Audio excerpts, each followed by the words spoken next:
Welcome to Moving Conversations, a podcast for movement professionals by movement professionals. If you coach, train, or teach movement, Pilates, or fitness, then this podcast is for you. With more than 60 years of experience in fitness and Pilates, your hosts, Brian Ritchie and Nora St. John, explore the science of human movement, diving deep into the facts, myths, and common misconceptions, hoping to spark thought and conversation about how we view fitness and movement. Now, let's jump into Moving Conversations. And welcome back to Moving Conversations. I'm Brian Ritchie. Joining me as always is Nora St. John. How are you this morning, Nora? I am great. I just returned from this great trip to Charleston, South Carolina, where I was at a studio called Longevity Fitness, which a good friend of mine runs.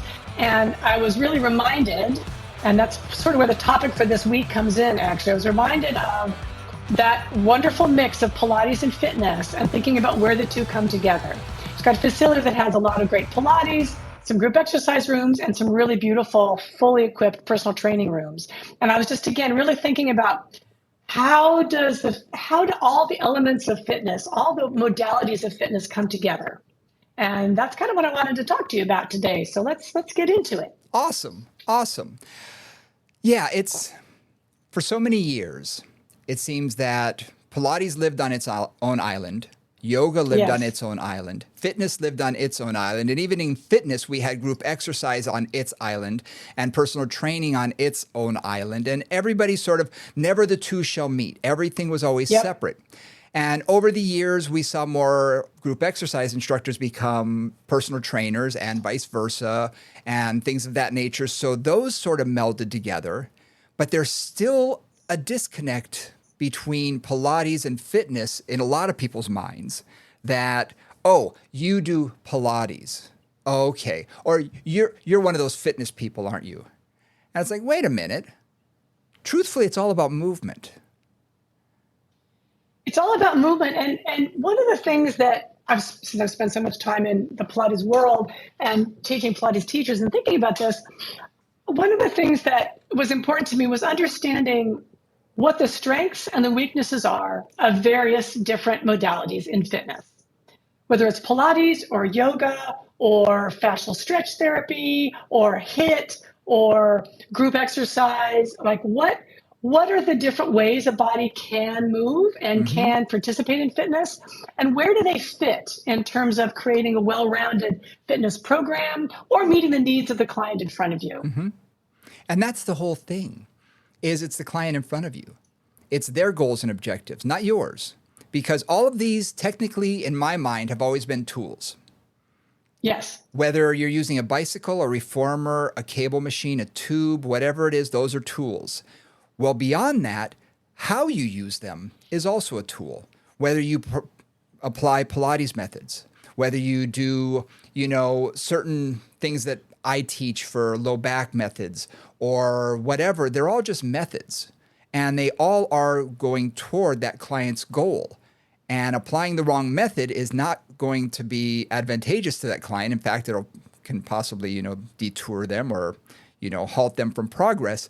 But it's our job to figure out what the client needs and get them the right tools and method to get them to their goal as quickly as possible.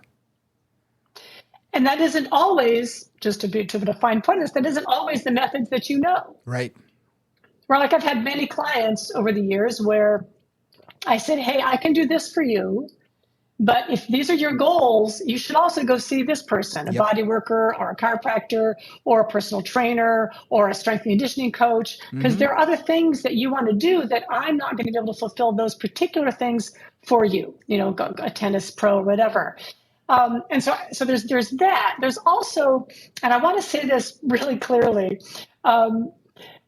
the most important thing is that we get people to move, right? We already know from a lot of research that something like 80 to 85% of Americans, and this is American research, so, for our national crowd, just know that, are sedentary. Yeah. Meaning they don't actually move for 20 minutes 3 times a week. And I'm like, how can you actually do that and not like, how can you actually go to the grocery store and cook dinner and, go to the water cooler without at least doing 20 minutes 3 times a week? Yep. So the level of lack of movement is a thing. And the other element of modalities is which one does your client like? Like which one will they do? Yes. Because that's also critical. If a client, this is the right thing for them, but they're not going to do it. They're not going to follow through. They're not going to be consistent. It's not going to do them any good. Right. So it's both those pieces. What's the best thing and what do they want to do?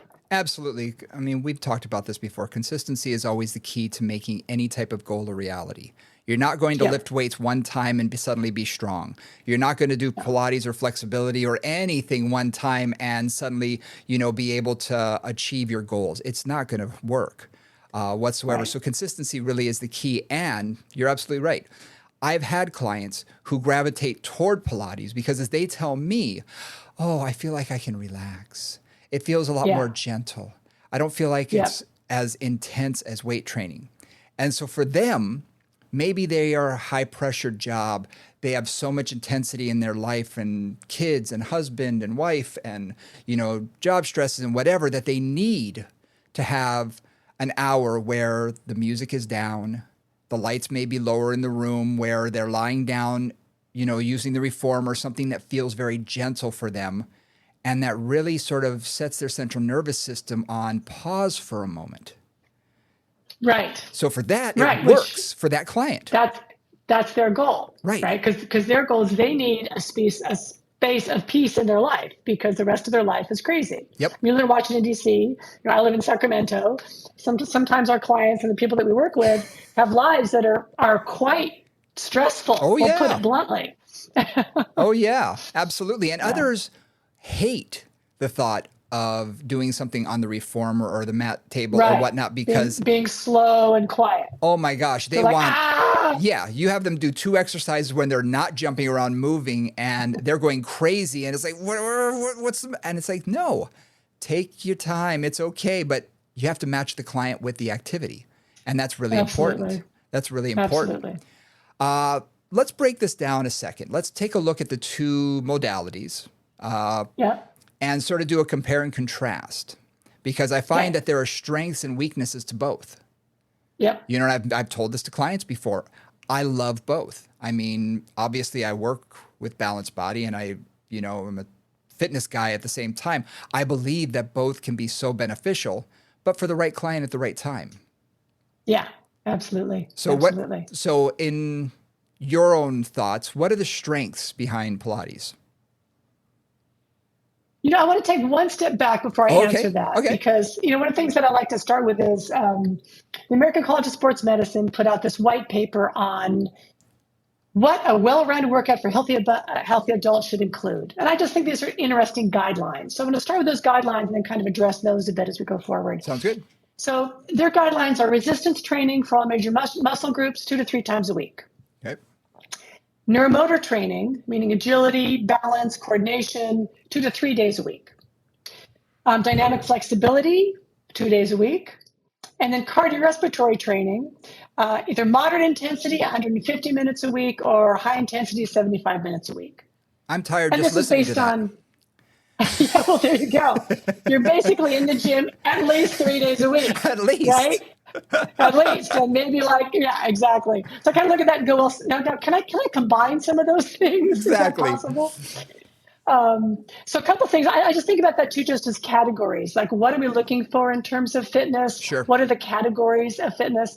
So, if you look at resistance training, the Pilates environment, mat is really all body weight. So that's one kind of resistance training, but it's just body weight resistance training.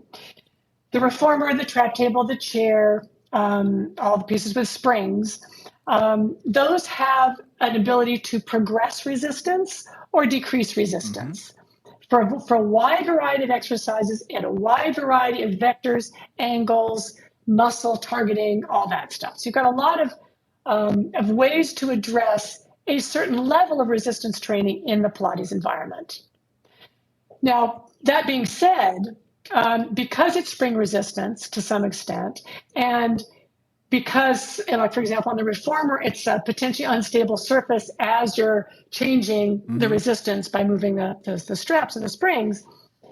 There are limitations to how high you can go in terms of the weight, in terms of the resistance. Sure. You can get much higher resistance. Like if you're really going for heavy duty weightlifting, you're going to be much better doing that in a personal training environment, I would argue. You can get good coordination, good foundation, good quality of movement in the Pilates environment. I find if there's anything it does well, its strength can be, depending on the instructor, focusing on form, focusing on biomechanics, focusing on alignment, and really training the body up so that it can then take heavier loads, more endurance, faster speeds, and other things. Sure. Right. So that's one of the things I think it does really well. Flexibility, I think it also does really, really well. The dynamic flexibility that can happen when you've got, again, springs attached to something, it's a lot of really great, dynamic flexibility work, range of motion with strength, which I love. Cardiorespiratory, it is not your baby. No. No. I have yet and to even see a really. neuromotor, it's not baby. Yeah, I was gonna say I have yet to see a really good HIIT class done with reformers sort of thing. I know people try it. I just, and I've seen a lot of those as well. I've participated in some, and it's like It's out of control. It's not the right environment. No. I mean, the other thing too, it's just not the right environment for me for that. There's something about the way that that spring resistance needs to be done at a certain tempo. Like you can't just slam it back and slam it in, right? You're bang, bang, bang. Like that isn't really what the springs are about. They're about pushing into the resistance and then resisting the resistance, right? Or moving that concentric eccentric flow with it. And a lot of HIIT stuff is more about intensity, speed, repetition, a little less form oriented usually, typically in a HIIT class. And I would rather do it in any other environment personally. Absolutely. No. It's not, with other tools. It's not built for that. That wasn't its design. It's not built for that. No. And I've seen people, forgive the term, sort of bastardize, Pilates and add in other things to make it HIIT oriented and form these classes. I've had clients, who say, oh, I saw this online and everything. And I take a look and I'm like, well, they're using the reformer in an interesting way. And then they're getting up and throwing balls against this. And then they're doing this. I said, okay, they're using it as a tool, but they're not doing Pilates. Right. There's a difference. Right. There's a difference. Yes. They're just using the reformer as a fitness tool, which it can be, much like a leg press, much like anything else. It's designed for one thing, but you can do anything you want with it if you really want to. It just wasn't designed for that purpose. And I think you're absolutely right. The thing that I noticed the most between fitness and Pilates, because I've always had a Pilates instructor in my facility, almost always somebody certified in Pilates that I could, guide a client to when that's what they needed and wanted. And I had one client especially. I remember this distinctly because she's my bookkeeper. And she was working with me. We'd worked together for years. And she was strong. I got her very strong. And we had a brand new Pilates instructor come in. And I said, why don't you work with her for a little while? Okay, for about 6 or 8 months, they worked together. And what was interesting is that instructor went on vacation. And I said, oh, come on back. My bookkeeper's name is Diane. I said, Diane, come on back. I'll get you in on my schedule. And, because I honestly wanted to see what benefits, what did she get out of the Pilates that could now transfer into the strength world. And the biggest thing that I noticed was she was weaker in every single thing that she did in comparison to what she did before she left me. Yeah. Her core strength was much different. It was much more dynamic. And we do a lot of dynamic core work, but stability-wise and whatnot, she was really focusing a lot on that in the Pilates. And I thought, okay, you're stronger in these things, but in a lot of other things. And even she mentioned that she didn't feel nearly as strong in day-to-day activities of daily life, just lifting, groceries to and from the car and things like that. She said, I used to feel a little stronger. So I just said, okay, not a problem. But I also realized that that's probably the individual trainer or individual Pilates instructor, focusing on certain aspects of what they're doing rather than saying all Pilates will weaken you. That's not the case at all. that was the technique that was being used on this individual client. Which is a lot of the thing. I mean, instructors create a lot of the outcomes. Mm-hmm. Not all of the outcomes, right? In certain environments are going to create outcomes somewhat regardless of the instructor, but the instructor does create a lot of the outcomes. Sure. And, so it's interesting, like her core was a little more dynamically stable. She could do a little more with it, but like it sounds like her limb strength, her basic leg endurance, her basic upper body endurance, her basic ability to lift, push, squat, for example, were all down a bit. Yep. And that's one of the things where, quite a bit. Okay. And that's one of the things where, when I have trained people in Pilates for a million years, I've got to look at their goals and I've got to look at what I'm trying to do with them. Yep. And I mean, honestly, any of you who know me out there, I have brought in a lot of functional components to the Pilates training. I always start with a standing component. I always do some squats and some lunges, just standing, whatever's appropriate for the client. I always do some standing mobility work and some posture work in standing. Yep. Because one of the challenges for me about the reformer is you're not always upright weight bearing. Right. A lot of it is supine or seated or sideline or kneeling, none of which really are fully weight bearing. Yeah. So for me, when I look at Pilates, I see that it's really great for a whole lot of things. And then I see these little holes. And one of the holes is stand up weight bearing. Yep.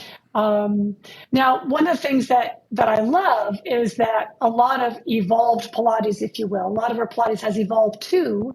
And I saw this a lot this weekend when I was at the studio that really combines personal training and Pilates well, is that the Pilates has evolved to include a lot more weight bearing, a lot more upright exercises, and a lot more just plain old functional strength training within the Pilates environment in a successful way. But that's not always how it's taught, right? As usual, you can find that. You can find other things depending who your teachers are. No, and that's the whole thing. Is I think that the two worlds, as you and I discussed when we first met each other and we were first talking, we said we were like twin minds. We were saying the same things were coming out of each other's mouths, but we were looking at things the exact same way through a movement eye. But we just were using different tools to get there. And that, I mean, you mentioned, you took a couple of my classes, you said, well, a lot of those stabilizing exercises that I'm using for my back stuff, that's all mat work. And it was true. I took, mat one, I was like, oh my gosh, absolutely right. There's a lot of crossover. I mean, if you look at a Venn diagram of fitness and Pilates, there is crossover. They are not islands unto themselves. There's crossover. No. And with that crossover is opportunity. Yeah. And I don't see why more Pilates instructors or fitness instructors don't, shake hands with the other side more and say, okay, we want to include more of this. Now, if your goal is to deadlift 500 pounds, maybe Pilates isn't going to get you there. Okay, maybe deadlifting is what you need. But if your goal in life is to improve activities of daily life, maybe do some athletic activity on the weekend, golf, tennis, pickleball, whatever you want to do, work with your grandkids or your kids, get up and down off the floor, all these things that we think of as we should be able to do, then you know what? Both work really well for that. And I think a combination of both work best.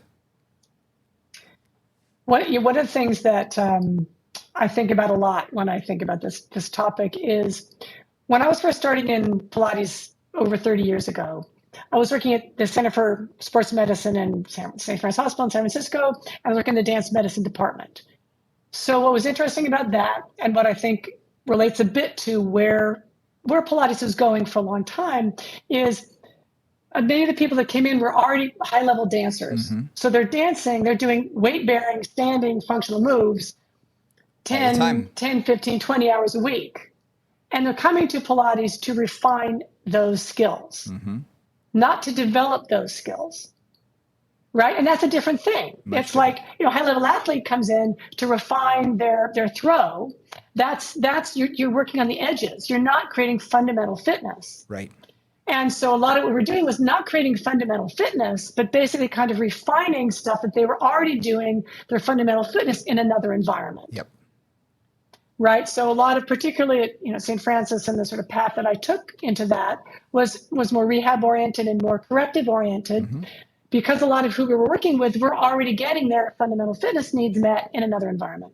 Yeah. And I think that informed a lot of where Pilates went for a while. Joe Pilates didn't see it that way. He thought this was the way to stay fit. And traditional Pilates, more classical Pilates, is more rigorous. It is more strength building than many, not all. And certainly, this is speaking to a lot of different things at once and sort of painting them all with the same brush. But a lot of contemporary Pilates really took out some of those more continuous strength building, heavy spring work that classical Pilates included. So there's just, there's all those little elements in terms of history and practitioners and environments that came up. Now, let me throw something else at you. We both have been to Asia. We both worked with populations where, let's just say, beauty standards are different. And the long, lean muscles are very much the ideal for beauty. Let's just call it that. Spent a lot of time in Korea where their ideas of beauty are very much that. They don't want to lift weights. They're scared of lifting anything heavy, that you get them beyond a yellow spring sometimes, and they're like, no, I don't want to get big. I don't want to get big. Yes. Even though their genetics are not going to. There's No, not at all. There's that fear of not wanting to overdevelop. Now, I also wonder if in some ways people have gravitated, because let's face it, Pilates is predominantly occupied by females, the industry. Yeah. I wonder if people sort of gravitated toward that because they thought that it wouldn't bulk them up. It works on flexibility. It strengthens what they might already have a little bit of strength in, which is more flexibility, larger movements, which men generally are tighter just in general. Yeah. And I'm wondering if people are more attracted to that, some people, because they think it's more gentle, that it's not going to be as tough or as strength building or whatnot. Much like what you were saying, they took the strength component out of it for some. I wonder if that's what attracts some people to Pilates versus general fitness. Absolutely. I mean, yes, and that's changed a bit. So, again, I keep taking this historical view. This must just be my age coming in, but women's fitness in general is kind of an interesting topic. In 1972 was the first year they allowed women in the Boston Marathon. Wow. Because before that, they thought it would ruin their reproductive organs for a woman to run a marathon. Okay. So that, that's my lifetime. I'm as old as I am, but that's my lifetime.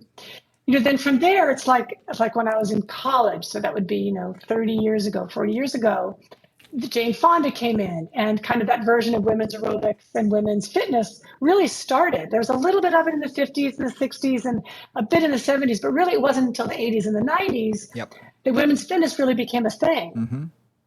And yes, a lot of that was, and still, you could still read many an article and many a marketing thing that will say Pilates produces long, lean, blah, blah, blah muscles, right? That's part of the thing. Very feminine. And that's been a lot of the image of Pilates, and that's been a lot of the market of Pilates. I'm still not entirely sure that's true, that it does that. But that's been the image of it. And yes, a lot of women, it's like, well, I don't want to muss my hair. I don't want to sweat too much. And I know I'm being stereotypical, guys, but this is the reality of it. It is reality. I trained a lot of ladies, and it's like, I'm going to lunch with my girlfriends after this workout. I want to get a workout in because it's good for me. And they feel better when they do it. But I also don't want to, be messy and sweaty and have to take a shower and wash my hair. Yep. Now that has changed a lot. Women's fitness, women's desire to be strong, women participating at a very high level in intense athletic activities has really changed radically over my lifetime. Oh, radically. Yeah. So that's also changed in terms of Pilates. That Pilates is now more fitness oriented, or can be certain aspects of it. Does combine more functional fitness with it. Does attempt to do a hit version or whatever it is. So there's also just that whole change in history of fitness. I think there's a lot that goes along, like I say, with beauty standards. I think women with a more, I'm not going to say muscled up, but a more defined physique, where you can see shoulder muscles and biceps and triceps and things like that, is now considered much more attractive in just general society than it was 30, 40 years ago. Yeah. Even in the Jane Fonda days, you didn't see, unless you were in bodybuilding, ripped muscles. And you can just look at bodybuilders from the early 80s to the 90s, and they're radically different in size, structure, and everything. Radically different. Yes. And now when you look at CrossFit athletes and you look at some of the females, beautiful women who are very buff. I mean, very buff. Yeah. And so people are seeing that and seeing that that's another beauty standard that is being much more accepted. Yes. And agreed. I'm seeing that at the, gyms that I go to across America. I can see a lot more women doing things that 10 years ago, 20 years ago, they never would have done, like deadlifting, like heavy squats. You could always sort of see, and I worked at a gym that actually had a women's section. It was a huge gym in Hawaii, huge gym. And one area that was off of the women's locker room, that was on a second floor, elevated above everything else, so nobody could look in, was a private area that only women were allowed in, and only female trainers. And it was so that they felt comfortable, they felt safe, and all the equipment was built for them, and the weights didn't go that heavy, and some women were really gravitating toward that. You didn't see a whole lot of women doing the heavy lifting. We see that now. I go to these gyms and I'm watching women lift more weight than me, and I'm thinking, damn. I mean, I'm thrilled. I'm thrilled that they're able to do that. I said, that is a strong woman. That's awesome. But it's something 20, 30 years ago when I was in college, wouldn't have seen that very often. No. To take the opposite side of this, I also want to talk about where Pilates and fitness have come together. Because when I first, started teaching Pilates, again, 30 plus years ago, when I would talk to personal trainers, and I had many personal trainer clients, it was like two different languages. We were not talking the same language. Our priorities were not the same. Our understanding of how the body worked were not. I mean, it was like Greek and Italian. There was just nothing similar about the two. And one of the really nice things that I have found about both things is a lot of, like, all the core training pieces, all the understanding of the importance of core really came into personal training relatively recently, in the last 20 years, I'd say, really strongly. And that idea of neuromotor training, that idea of balance and agility, functional training as it's called now. And Pilates was doing at least elements of that from long, long ago. Like, those are part of the Pilates environment, unstable surfaces and unexpected vectors and that kind of thing were part of the Pilates environment from the beginning, along with a lot of core work. There's also that the two have come so much closer together with a stronger agreement on what fitness is and how to get there than they ever were before. I agree. I think the world of fitness changed when people got beyond Joe Weider and Arnold Schwarzenegger's Encyclopedia of Bodybuilding. Because that, for the longest time, was the only place that, as a young male, I would find out how to work out. We're through the magazines. Right. You look at the pictures of the guys you'd like to look like. What was their workout like? Or supposedly what their workout was. And then you emulate it, Right. And I will say, I remember specifically one gentleman who, in one of these magazines, it was Flex or Muscle and Fitness, one of these comic books I refer to them now as, who said that that showed him doing the splits. And this was a massive man. And I thought, wow, that's impressive. And it showed him doing some things that you wouldn't think of as from a bodybuilding perspective. And then it showed him on a trap table. And the secret to how he supposedly got his muscles to look that way. Now, you and I both know a lot of it comes from genetics. Your muscle insertions and everything, they don't change just because you're doing a different exercise. But in his mind, it gave him an advantage. And I found that fascinating because it was one of the first times that I saw the use of Pilates by someone who wasn't, your stereotypical, Pilates person. Yeah. And it was really going outside the box. The second time I saw it was when finally it came out that Tiger Woods' secret weapon was Pilates. Yeah. For years, people would say, "What's your secret?" And he said, "No, he's not saying. He's not saying." Yeah. And finally, it came to light that that was one of his secrets. And immediately, people started saying, "Oh my gosh, you mean men can do this too? It's not just for my wife. It's going to help my golf game." So I think that the acceptance from athletes really helped it sort of go, blend over into the general population of maleness, whereas most men were just, me lift heavy weight, lift up, put down again. From that sort of mentality to, I should be doing more. And I think that we saw much more science become involved. I see much more teams were getting stronger, faster, better. And they were saying, well, how are they doing that? Oh, they're doing strength conditioning in a different way. Oh, they're using other tools. Oh, okay. Well, if they're doing it, maybe we should do it too. And then there became the research. The research sort of followed that. So we started getting into functional work, which, right or wrong, people started doing weird things on BOSUs and balls and all that kind of stuff. Put that aside. But truly functional activities started becoming the norm among what we were teaching. And I think that was so important. Yeah. And I think it came from the acceptance of we needed to see some of our so-called heroes doing things that were different, like Pilates or ballet or whatever. I still remember from Pumping Iron, they showed, Arnold Schwarzenegger and Lou Ferrigno doing Pilates. And I was like, what? They're doing dance? That's not manly. How can they be? But to them, it was their secret weapon. You mean they're doing ballet? You said Pilates, but you meant ballet. Right? Excuse me. They're doing ballet. Yeah. And they, they were just doing simple stuff on the bar and everything, but it worked on their flexibility and this and that. It was great. It was awesome to see that. And the acceptance for men to suddenly say, I can do something different.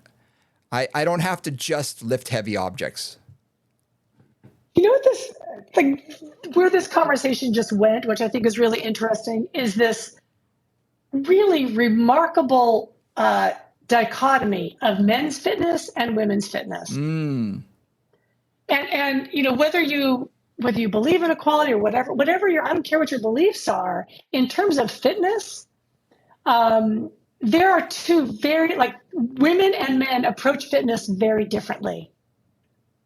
Right. And for you and for most men that I know, right, the models are the athletic heroes, the Kobe Bryant, the Tiger Woods, whatever your particular thing is. And for women, it's Ali McGraw in the old days, or, it's Lady Gaga, or it's Madonna, or whatever. It's the female version of our goddesses, if you will. Right. And I mean, a ton of them, women actresses and celebrities have been doing Pilates since the beginning of time. Self Magazine, there's always somebody in there doing Pilates every session for the last 5 years. Yep. All the celebrities all the female celebrities are doing that. And what's interesting to me is, and has always been interesting to me, is there are two different mindsets about the body when you work with women and you work with men. Yes. And I know for a lot of my Pilates teachers who don't have a lot of brothers and didn't grow up in a, sort of brotherly household like I did, they don't train men well. Mm-hmm. They don't get the mentality. And vice versa. When I'm going to drop a name here. So Andrew Huberman has a podcast, which is a lot about health and fitness and does some fantastic stuff. So much of what he does from my perspective is male oriented. It's all about increasing your testosterone levels and lifting harder. And there's a lot of that. And I don't care about any of that. All right. I care about functioning better, being strong enough to do what I want to do, having the endurance that I want to do. And so there's just, I'm just aware of that dichotomy, which you're bringing up here. Mm-hmm. And you really see it in when I was growing up. Just so, people will know, I grew up in a family that, although I wasn't into fitness, my mom was one of the top instructors in Hawaii. Started with Jane Fonda. Jane Fonda became huge in the videotapes and things. In our small town, someone opened up a studio. My mom was, I think, the second aerobics instructor. And she built a dance company. And she did that, got into personal training and all of that. We're talking in the early 80s, late 70s, early 80s. So really at the infancy of what we would think of personal training. And for a female to do that, it was unheard of. But through aerobics, it was okay because she wasn't a coach. Yes. Then either you were a coach or you were an aerobics instructor. Yes. There was nothing in between. Nope. But I had that. And one had music and one didn't have music. Exactly. And one lifted heavy weights and one worked cute lycra. I mean, we're being stereotypical, but there's a lot of truth in those stereotypes at that time. And they lasted. They lasted a long, long time. Yes. That even when I got into the industry, there was a huge separation. But one thing that I am realizing as I'm getting older is my ego is still interested in lifting heavy weights. However, my reality brings me back down to earth and tells me I need to do a little bit more for longevity, a little bit more what I call resiliency training rather than resistance training, because resistance training is all about lifting up heavier objects and things like that. And I did that for years. I'm a fairly strong person. I can still lift a decent amount of weight. But I always have to remind myself, do I need to? When is it going to be necessary for me to lift a car off a person? Probably not. Well, hopefully never. Hopefully never. But, it works when I'm out working in the backyard and things like that. I have to tote this, lift this. And you and I have talked about this. I only have to be as strong as is necessary for my activities of daily life. Right. So if I'm out working in the garden, that's one thing. But if I'm an office worker, I have different needs. If I'm a golfer 3 or 4 times a week, I have different needs, and everything does come down to our needs. But I think as we get older, we need to adjust our mentality for more resiliency and longevity, because that is so important, because I want to be healthier for longer periods of time. So I need to work more on endurance work. And, to be fair, I was doing Pilates this morning. I got here at, 5 a.m. and I did my half an hour of cardio, and Fridays are my Pilates days. So I've got my routine, and I did my reformer and my trap, and I did all of my routine, and it makes me feel good. And I feel like this is important for me for longevity. Now, tomorrow I'm going to the gym with my 15-year-old where I'm going to, my ego will get involved and I'm going to try and keep up with him. Good luck. But, I can still do that lifting as well. And I think I'm in a space where both are incredibly beneficial. And I don't think you have to be 50 years old to realize that both can be incredibly beneficial for a person. No, absolutely not. And I really think that's why I've always been attracted to what you do and the courses that you teach and how you teach them, because I feel like there is this really beautiful melding of kind of precision and alignment and core work of Pilates and the detail work of that with the functional training piece and the really powerful and talented personal training piece like you offer and you provide. And I just feel like that's the combination. I'm training an older couple now, and one of the things that I always do at the end of class, we start standing, we do some reformer work with a lot of different positions. I always do some standing reformer work as well, and then we finish with some standing. And the standing, what I'm working on is balance, and I'm working on reactivity. So, I'll put like a yoga block or a little Pilates arc, half arc in front of them and have them step up onto it and step down in different movement patterns. Yep. Step up, step side, step up, step back, step up, to work on balance, coordination, proprioception, awareness of where they are in space and the cognitive piece. Yes. And none of that is going to be addressed by the Pilates environment directly. Mm-hmm. Right. None of that is, because it's not that unpredictable. I'm not going to have to use balance in that same way in standing. Mm-hmm. And for these guys, looking at these guys and seeing what their sort of deficits are, where they can use work, they're going to need that, in my opinion, for the rest of their life. Sure. They're in their early 70s, and both of them don't have the balance and the proprioception and the ability to be reactive that I know would benefit them if they're outside and they slip in a puddle, or their dog runs in front of them, or something unexpected happens, right? And that's where I'm looking at just elongating their functional life, Right. right? Their resilience for normal things that could happen that could take somebody out. You know, you Right. fall, you break a hip, not a good thing. So, you know, that's where I always want to add in some functional moves before, after Pilates training. And I think in any trainer really should be trying to embrace as many modalities and as many methods as they can that makes sense to them, you know, Yes. because again, don't force a round peg in a square hole. It just doesn't work. But if it makes sense to you to introduce a little bit more of the Pilates into your fitness, it's only going to be for your client's best interest, and vice versa for the Pilates instructor out there. Yes. Maybe get a kettlebell, maybe get a set of dumbbells or leg weights or whatever floats your boat that you can add that resistance. Last time I was in Korea, I was teaching a rehabilitation course, and I attached, because it was primarily Pilates instructors, I had a reformer, I had a trap table, but I attached tubes and bands to it. And I was doing exercises where we're using the springs in one hand and a band in the other. And you could just see their mind was blown, like, oh my gosh, you can do this. I'm thinking, why can't you? It's just another form of resistance. And if you're just looking at different vectors, why can't you load the body from two different ways, or from the side in two different ways? Or because that's how life is going to come at you. Life isn't going to be always in front of you sagittally and allow you to, you know, always adapt. Oh, I have to face this way, and that's where the force is. No, force is going to come at you in so many different ways. Absolutely. Absolutely. And this also gets into what I think is really beautifully happening in both high-end personal training and high-end Pilates. I'm going to use those terms, take them as you like. Is that level of understanding of movement, understanding of what you're trying to get out of that client, right? Purpose-driven exercise, I call it all. Like, do they need to respond to a lot of lateral stimulus for whatever reason? Maybe they're a skier or something like that.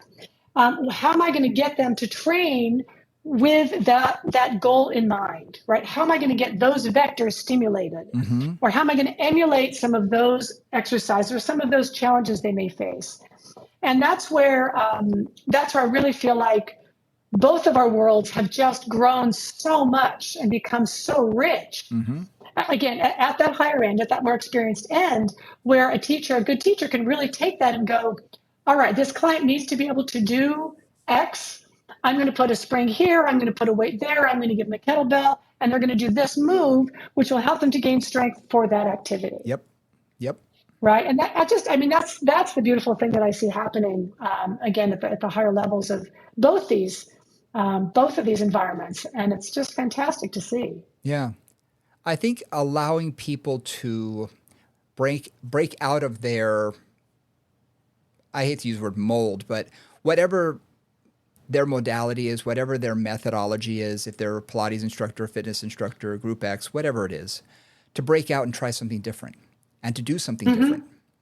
Yep. One of the greatest gifts that I was given was actually by my mom, who I was working at a gym here in Washington, D.C., and I told her, I said, I can never go out on my own because I can't afford all this equipment. There's no way. How am I going to afford, $50,000 worth of equipment and a fitness gym floor? Yeah, I have to only work in a gym. And she said, well, for the next month, grab some tubes, grab some bands, grab a step and a ball, and only use those. And if you can do that and still satisfy your clients for a month, then you can make it. And I'd never thought of doing that. It was just like, okay. And I literally squirreled myself away into an area that nobody even knew existed in this gym. And I said, we're going to go over here. So I was by myself, and we had so much fun. And the clients really got a lot out of it. And that's when I realized at that moment, I said, I can do this. I can do this on my own. I don't need fancy equipment. And it broke me out of that mold, that shell of that I was stuck in, that I can only do this because this is what I was trained at. And I think likewise, for a lot of Pilates instructors, much, much, much more so than a fitness instructor, a lot more time, energy, and money has been, spent in their education, that they believe in their method so much that it's great. But I think, like any method, nothing's the panacea. Everything can work right for a person. And so instead of just being Pilates, like I said, grab something different. Challenge them in a different way. One of the functional exercises I love to do with clients is what I call the lift and carry, where I'll take 5 objects and put it on one side of the gym, and it'll be a sand bell, just a bag filled with sand. It'll be a kettlebell. It'll be a dumbbell. It might be a box filled with, 2 books or something like that, offset weights. And I'll say, all right, you're going to squat down, pick this up, take it across the room, put it down, come back, pick up the next one, go over there. And we're going to do it for time. But isn't that what you do if you're unloading the back of your car, taking groceries inside? Or it's spring and now you're going to put down mulch. So you're going to your trunk and you're trying to lift this 25 pound of mulch and you have to put it over your shoulder and carry that over there. That's real life.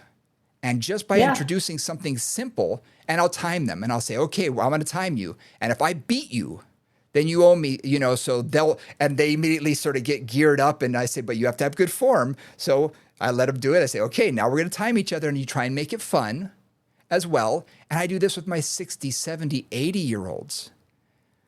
But it's taking that functionality of life and bringing it into the gym. And I challenge everybody to do that, whether, you're a fitness instructor or Pilates instructor. Add in some of those functional components because it's so important. And I think that is going to be what bridges that Venn diagram of the two methods. Oh, I lost you. Okay, am I back? Now you're back. Okay. Arbitrarily muted. Right. I mean, that's what really creates that functional fitness. And it's like looking at what they need to do and getting creative about how to use your environment to help them to do that. Yeah. One thing I want to say about Pilates, the other challenge with Pilates is if you're a comprehensively trained Pilates teacher, that's 500 hours and close to 500 exercises that you've learned. And so it's a very different mindset when you come out of that, because you feel like, number one, you've got this huge amount of tools, you have this huge amount of stuff that you've learned, and you feel like you want to use all that stuff. Most of the personal training courses that I've been through, they'll go through like 5 exercises in an hour or 5 exercises in 3 hours sometimes. Pilates will go through like 30 exercises in the same amount of time. Yep. So it's very easy to really just get overwhelmed as an instructor. And I've seen this in many, many, many of my young instructors. Sure. With everything that's available in Pilates. They can't think beyond that for, honestly, sometimes 3 to 5 years would be where I would take it, right? Till they could really get like, okay, I got this down. Now let's stop thinking of this as exercises, specific exercises, and start thinking of this as the environment. Right? How do I use this environment? And I think that's where, I'm sure the classical people would be barfing right now, but that's where I do think of Pilates as an environment. Like I've got springs, I've got a moving carriage, I've got vectors coming from here and vectors coming from there, and this is adjustable. How do I use that environment? And does that environment do everything I want it to do? Yep. And sometimes it does, sometimes it doesn't. I mean, I love like just run across the room, pick that up, bring it back over there. Yep. Obviously, something you're going to be doing all day. Yep. Or regularly. Yeah. Interesting sort of to do the compare and contrast of the two methods, because like I say, I'm looking for a time and a place where the Venn diagram has a lot more crossover. Yeah. Where Pilates, where the bridge is not so far between the two. Because I think how you and I have always put it is we've always tried to make that bridge a connection between our two worlds, because it's so important to reach across to the other side, because there's so much that can be offered from both. Yep. And where traditional Pilates may not focus as much in, higher strength levels as, traditional strength training, it is going to create a lot more core stability and a lot more core strength that you would never get at doing traditional fitness exercises, the traditional ones you see at the gym. Yeah. So I think having that crossover is a wonderful thing and something that we should focus on and really, try and bridge that gap a little bit more in life. Yep. Talk to your fellow instructors, whatever they do, right? I've learned something from my Group X people. I've learned a lot from the yoga people I've talked to. I've learned a ton from watching personal trainers teach. Mm-hmm. It's like when you watch different people do things, their perspective, their way of being, their approach to fitness illuminates my understanding of fitness every time. Better if it's a good teacher. If a really good teacher is working, it's like I always learn something. Yep. Even if it's not an exercise I've ever taught or would ever teach for whatever reason, I learn something about why that's important to them and what they're looking for, and all those elements of just understanding movement in a different way, and not just movement but mentality also. But then for this client, like boom, lifting that weight is really, really going to get them motivated, and that's the important thing. Mm-hmm. They're never going to be motivated by lying down and putting their feet up on a foot bar. Yep. So what's going to keep them going? What's going to keep them excited about movement? And something that I'm going to challenge everyone who's listening to this to do. If you are a fitness instructor, if you're a Pilates instructor, next time you go to a course, a conference, I do this to my staff all the time, is I say, I want you to take something that you're not familiar with at all. Take something completely different outside of your wheelhouse. Maybe you're not even interested in it. One of the most fun classes I ever took, and the only reason I took this is there was nothing in this time slot, nothing. And I was like, all right, I'll take this one. It was banging on balls with drumsticks. It was for a senior population. And you sit, you bounce on the ball, you bang on the ball with the drumsticks. It's doing it to big band music. But I got to tell you, I had a blast for an hour. I had a blast. And I said, am I ever going to use that? I don't know. But I had fun. And that was okay, just to enjoy myself. When I do go to conferences, I want to be challenged. I want to go into a Pilates class with this instructor I don't know. Because if all I'm doing is reinforcing what I already know, I'm not going to grow. Yeah, absolutely. Absolutely. I love that. That image is kind of hilarious. I'm really enjoying that. You can see me doing it too, I'm sure. I can totally see you doing it. The other thing too that's fun is thinking about all this variety and fun. That was the thing. Fun. Yes. So many people think about working out as torture. Yes. This is going to be hard. It's going to be sweaty. I'm not going to be successful. It's going to be torturous. It's going to hurt, right? And so much I feel like what we have to do is lower that barrier to entry. Mm-hmm. And if you can make something fun, successful, interesting, stimulating to whatever stimulates them and interests them, yep. that's also half your job. Absolutely. Or more than half your job, because then they're going to come back and they're going to keep moving. Yep. A story I tell students all the time about fun is my mom, again, she was teaching group exercise and I started working in her gym. That's how I first started in this industry. And one day she was about to teach group exercise class. And those days where everyone comes in a bad mood? Everybody there was something in the air and everybody came in a little upset. And I could feel it from across the room. And I was like, oh man. And my mom came up to me and she said, okay, go get all the balls and put them on the floor. Like, what? All the balls, big ones, little ones, any ball you can find, go put it on the floor and just put them out there. Okay. And she made them march around. It was a group exercise class, just march around, fast marching and kicking every ball around the room and bouncing it. And everyone was laughing, then pick up the ball and, toss it to this person and that it was just a different environment, opening up people's brain cells a little bit, challenging them in a way that's like, do you want me to do what? With what? But playing with these, different sized balls and everything, suddenly it's so much fun that they walked out of there afterwards laughing, smiling, enjoying themselves. And there was regular exercise as well, but you got to break people out of their funk sometimes. Yeah. And introducing that was just, wow. It taught me so much about just, okay, you don't have to just, okay, we need a warm up. So let's get on the stand here and reach overhead and do. No. There's all sorts of different ways to do that. And sure enough, it broke everybody out of their, funk and everyone is laughing, having fun. And then you can get on to what you're normally doing. And I do that to this day. I've got so many different sized balls out there, beach balls, all sorts of things, that if someone comes in a bad mood, I'm like, okay. and we start playing with different balls and throwing them and twisting and turning, and then they're laughing and things like that. And they're like, wow, okay, this was fun. All right. Did we still work your core? Did we still work your balance? Did we still work all of this? Absolutely. So they still got benefit, but they enjoyed themselves. So it broke them out of that funk. So I still to this day, putting fun into it can be a huge, huge part of it. Absolutely. I think that's where we can end. Yes. Yep. Coming close to the end of our time. Absolutely. I think that again, one of the challenges that I find, just to reinforce what you just said, that us as instructors get into, and I am certainly guilty of this, is I have a job to do. I have to make this client better in whatever way I'm supposed to make them better, right? That's my job. And your client, that's not always why they're there. They may say that that's their goal, but they want the company. Maybe it's some time to chat with somebody. Maybe it's some fun. Maybe it's just like being in a different environment for an hour. And maybe it's seeing you. Clients get attached to you and your stories and whatever humor you add to life. And it's like it's all about that personal touch as well. Mm-hmm. Yeah, it's making the work happen and then also enjoying it. Absolutely. Well, that is a wonderful place for us to end today. Thank you so much for joining us again.